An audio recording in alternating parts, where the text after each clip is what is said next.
biletlar. Bu yerda 100 ta bilet ko'rayotgan bo'lsangiz kerak. Har bitta bilet ichida 10 tadan savoli bo'ladi. Ham bu yerda rasmlari shunday chiqib keladi. Qulay qilib ishlanganki, hatto xato qiladigan bo'lsangiz, mana bu yerdan AI agent sizga nima uchun xato qilganingizni shunday ko'rsatib beradi mana.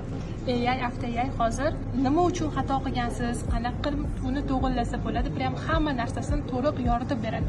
Bu AI chat orqali tushunmagan savollaringizga bemalol javob topishingiz bo'ladi. Ko'rasizlar, o'sha qizil bo'ldi va menga shuncha ta'rif berdi. Qanaqa nima qilib to'g'rilasam bo'ladi. Belgilar ham bormi? Mana hamma belgilar ham kiritilgan. Bu ilovani qolgan ilovalarga ustun tomoni AI bor. Har bitta jarayoningizni tahlil qilib ko'rsatib beradi. Masalan uchun bugun 1 daqiqa ishladim. Kuchsiz mavzularim tartibga solinmagan chorrahalar. Men prosta tak buni skip qilib o'tkazib yuborganligim uchun shunaqa holatda turibdi. Bu yerda 30 kundan ko'rishingiz bo'ladi va to'liq ko'rishingiz bo'ladi. Mana hamma narsasi to'liq holatda. Agar men kuniga 1 daqiqadan har kuni ishlaydigan bo'lsam, qaranglar, men bu yerda 399 kunda tugatar ekanman.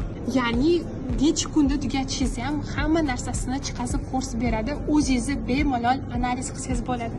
Agar siz ham haydovchilik guvohnomasiga tayyorlanmoqchi bo'lsangiz, shu silka orqali ro'yxatdan o'ting.